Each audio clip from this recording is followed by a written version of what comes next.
Welcome to Raman study. आज हम लोग रिवीजन नोट्स जो कि घटना चक्र का है वो हम लोग भारतीय राज्य व्यवस्था एवं शासन जो कि पॉलिटी का एक चैप्टर है उसको हम लोग आज कवर करेंगे। हम लोग आज पढ़ेंगे भारत का संवैधानिक विकास किस तरह से हुआ। ठीक है, तो भारत का संवैधानिक विकास ईस्ट इंडिया कंपनी के शासनकाल हेतु भारतीय ब्रिटिश संसद अधिनियम जो कि 1773 से 1853 ईस्वी तक चला था। ब्रिटिश ताज के शासनाधीन पारित अधिनियम 1858 से 1947 से दो भागों में इसको बांटा गया है। तो कंपनी के शासन हेतु पारित अधिनियम, कुछ अधिनियम थे जो कि कंपनी के शासन के लिए जरूरी थे। तो ब्रिटिश संसद ने 1773 के रेगुलेटिंग एक्ट के द्वारा बंगाल के गवर्नर को बंगाल का गवर्नर जनरल पद नाम दिया गया एवं उनकी सहायता के लिए 4 सदस्य कार्यकारी परिषद का गठन किया गया जिसका कार्यकाल 5 वर्ष रखा गया। इस एक्ट के अनुसार वारेन हेस्टिंग बंगाल का प्रथम गवर्नर जनरल बना तथा फ्रांसिस क्लेवरिंग मानसन और बारवेल काउंसिल के सदस्य नियुक्त हुए। सब परिषद गवर्नर जनरल को बंगाल में फोर्ट विलियम की प्रेसिडेंसी के सैनिक एवं असैनिक शासन का अधिकार दिया गया। इसे प्रमुख मामलों में यथा विदेशी नीति में मद्रास और बंबई की प्रेसिडेंसी का अधीक्षण भी करना था। इसी एक्ट के तहत कलकत्ता में 1774 ईस्वी में एक उच्चतम न्यायालय की स्थापना की गई जिसमें एक मुख्य न्यायाधीश और 3 न्यायाधीश थे। कंपनी के कर्मचारी को निजी व्यापार करने तथा भारतीयों से उपहार लेने से प्रतिबंधित किया गया। पिट्स इंडिया एक्ट 1784 द्वारा ईस्ट इंडिया का एक्ट कब लागू किया? 1784 द्वारा कंपनी के राजनीतिक और व्यापारिक कार्यों का पृथक्करण कर दिया गया। तो किस एक्ट के द्वारा कंपनी के राजनीतिक और व्यापारिक कार्यों का पृथक्करण किया गया? तो पिट्स इंडिया एक्ट 1784 के द्वारा। इस एक्ट में निर्देशक मंडल को कंपनी के व्यापारिक मामलों के अधीक्षण की अनुमति तो दी गई परंतु राजनीतिक मामलों के प्रतिबंध के लिए नियंत्रण बोर्ड ऑफ कंट्रोल का गठन किया गया। 1786 के अधिनियम के द्वारा गवर्नर जनरल को विशेष परिस्थितियों में अपनी परिषद के निर्णय को निरस्त करने अथवा लागू करने का अधिकार प्रदान किया गया। गवर्नर जनरल को भारत सेनापति की शक्तियां भी प्रदान की गई। ये दोनों अधिकार सर्वप्रथम लॉर्ड कॉर्नवालिस ने प्राप्त किए। ये दोनों अधिकार सर्वप्रथम कौन प्राप्त किए? लॉर्ड कॉर्नवालिस ने प्राप्त किए। 1793 के चार्टर एक्ट के अंतर्गत कंपनी ने अधिकारों को 20 वर्ष के लिए बढ़ा दिया गया। 1813 के चार्टर एक्ट द्वारा पहली बार भारतीयों को शिक्षा पर प्रति वर्ष 1 लाख रुपये खर्च करने का उपबंध किया गया। कंपनी के भारतीय व्यापार के एकाधिकार को समाप्त कर दिया गया। यद्यपि चीन के साथ तथा चाय के व्यापार पर उसका एकाधिकार बना रहा। 1833 के चार्टर एक्ट द्वारा बंगाल के गवर्नर जनरल को संपूर्ण भारत का गवर्नर जनरल बना दिया गया। 1833 के चार्टर एक्ट द्वारा बंगाल के गवर्नर जनरल को संपूर्ण भारत का गवर्नर जनरल बना दिया गया। इस चार्टर एक्ट की धारा 87 के अनुसार कोई भी भारतीय केवल धर्म, जन्म स्थान, वंश और वर्ण के आधार पर सरकारी सेवा के लिए अयोग्य नहीं समझा जा सकता था। देश की शासन प्रणाली का केंद्रीकरण कर दिया गया। लॉर्ड विलियम बेटिंग भारत का प्रथम गवर्नर जनरल था। तो भारत का प्रथम गवर्नर जनरल कौन था? Lord William Bentinck. और लॉर्ड कॉर्नवालिस कौन थे? जिनको कि कंपनी को दोनों अधिकार प्राप्त हुआ। कंपनी के समस्त व्यापारिक कार्य समाप्त कर दिए गए तथा भविष्य में उसे केवल राजनीतिक कार्य ही करने थे। गवर्नर के जनरल की परिषद में एक कानूनी सदस्य चौथा सदस्य में सम्मिलित किया गया। सर्वप्रथम मैकाले को कानूनी सदस्य के रूप में शामिल किया गया। तो मैकाले को सर्वप्रथम कानूनी सदस्य के रूप में शामिल किया गया। इस एक्ट के तहत 100% गवर्नर जनरल को पूरे भारत के लिए कानून बनाने का अधिकार प्रदान किया गया। तो सबसे पहला लॉर्ड गवर्नर जनरल कौन थे? तो लॉर्ड विलियम बेटिंग। और मैकाले को कानूनी सदस्य के रूप में सर्वप्रथम शामिल किया गया। इसी एक्ट में नियुक्तियों के लिए योग्यता संबंधी मानदंड अपनाकर भेदभाव को समाप्त कर दिया गया। अब 1853 के चार्टर एक्ट द्वारा विधायी शक्तियों को कार्यपालिका से पृथक करने की व्यवस्था की गई। विधि निर्माण हेतु भारतीय केंद्र विधान परिषद की स्थापना की गई। सिविल सेवकों की भर्ती एवं चयन हेतु खुली प्रतियोगिता का शुभारंभ किया। कौन से? 1853 के चार्टर एक्ट के द्वारा।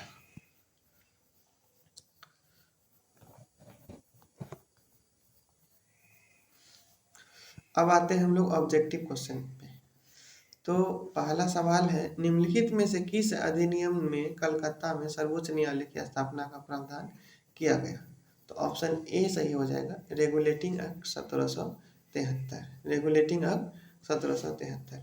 तो 1773 के रेगुलेटिंग एक्ट में कलकत्ता के सर्वोच्च न्यायालय की स्थापना का प्रावधान किया गया था, जिसकी स्थापना 1774 में की गई। सर एलिजा इम्पेस के प्रमुख न्यायाधीश थे। सर एलिजा इम्पेस के क्या थे? प्रमुख न्यायाधीश थे। दूसरा सवाल है, सर्वोच्च न्यायालय की स्थापना के संबंध में निम्नलिखित में से कौन सा कथन सही है? तो हम लोगों का यहाँ पे ऑप्शन ए सही हो जाएगा, केवल एक। कलकत्ता में सर्वोच्च न्यायालय की स्थापना 1773 के रेगुलेटिंग एक्ट के द्वारा की गई थी। और सूची 1 तथा सूची 2 को मिलाइए। तो हम लोगों का यहाँ पे ऑप्शन बी सही हो जाएगा। ऑप्शन बी सही हो जाएगा हम लोगों का। नियंत्रण परिषद की स्थापना कब हुई? पिट्स का भारत अधिनियम 1784 के द्वारा। पिट्स का भारत अधिनियम 1784 के द्वारा। 1784 के द्वारा। इंग्लिश सर्वोच्च न्यायालय की स्थापना कब किया गया? नियामक अधिनियम 1773 के द्वारा। इंग्लिश मिशनरियों को भारत में कार्य करने की अनुमति कब दी गई? तो इसका हो जाएगा चार्टर अधिनियम 1813 के द्वारा। चार्टर अधिनियम 1813 के द्वारा। चार्टर अधिनियम 1813 के द्वारा।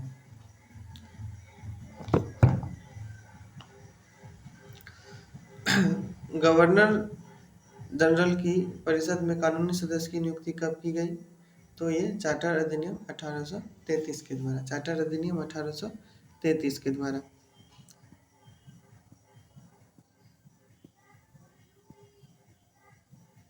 तो नियामक अधिनियम 1773 में सर्वोच्च न्यायालय की स्थापना की गई। पिट्स का भारत अधिनियम 1784, नियंत्रण परिषद की स्थापना। चार्टर अधिनियम 1813, इंग्लिश मिशनरियों को भारत में कार्य करने की अनुमति, तथा चार्टर अधिनियम 1833 भारतीय गवर्नर जनरल की परिषद में कानूनी सदस्य की नियुक्ति से संबंधित है।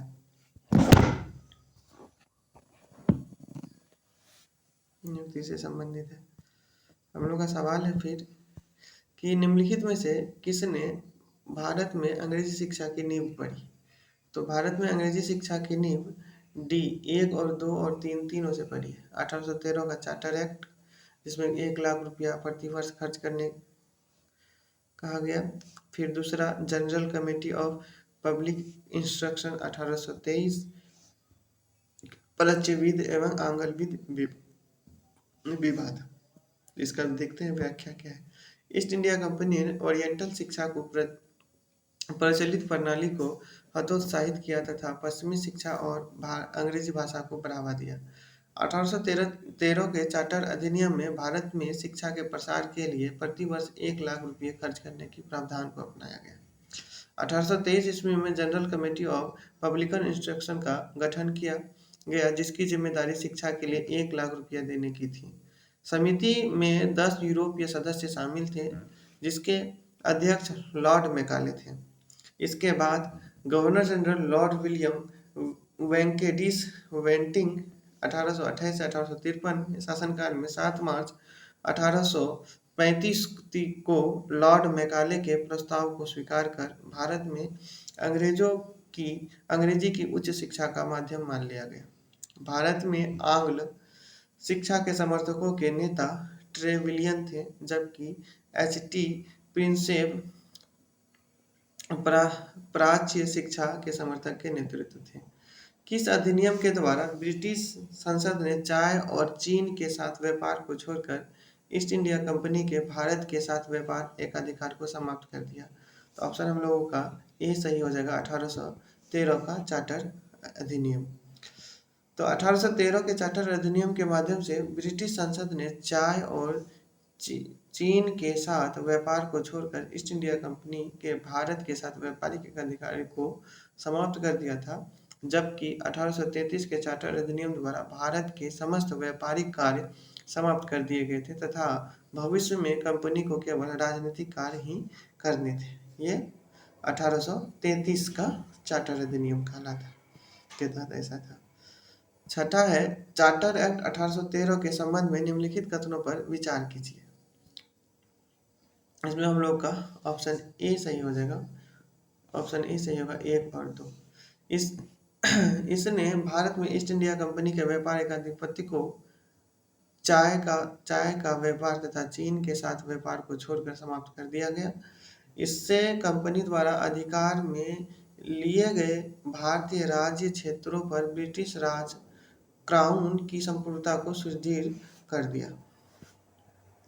चार्टर एक्ट 1813 द्वारा ब्रिटिश ईस्ट इंडिया कंपनी का व्यापारिक एकाधिकार चीन और चाय के व्यापार पर एकाधिकार बना रहा समाप्त कर दिया गया। साथ ही इस एक्ट के माध्यम से कंपनी द्वारा अधिकृत भारतीय राज्य क्षेत्रों पर ब्रिटिश क्राउन की संपूर्णता को सुदृढ़ भी किया गया। इस एक्ट से हालांकि कंपनी को आगे 20 वर्षों के लिए इन क्षेत्रों का अधिकार और राजस्व सौंपा गया, यद्यपि यह ब्रिटिश क्राउन की संपूर्णता के प्रतिकूल नहीं होना था। इस प्रकार प्रश्नगत राजस्व वसूली किया गया। 7वां सवाल है, किस अधिनियम ने भारतवासियों को अपने देश के प्रशासन में कुछ हिस्सा लेना संभव बनाया? तो 1833 का चार्टर एक्ट। किस अधिनियम ने भारतवासियों को अपने देश का प्रशासन में कुछ हिस्सा लेना संभव बनाया? 1833। चार्टर एक्ट 1833 की धाराओं में सबसे महत्वपूर्ण धारा संख्या 87 थी, जिसमें यह कहा गया था कि किसी भी भारतीय अथवा क्राउन को देशज प्रजा को अपने धर्म, जन्म स्थान, वंशानुक्रम, वर्ण अथवा इनमें से किसी एक कारणवश कंपनी के अधीन पद अथवा सेवा का अयोग्य नहीं माना जा सकेगा। कालांतर में राजनीतिक आंदोलन में 1833 एक्ट की यह धारा प्रशासन में भागीदारी हेतु मुख्य आधार बनी। तो इसी के साथ हम लोगों का पहला चैप्टर खत्म होता है।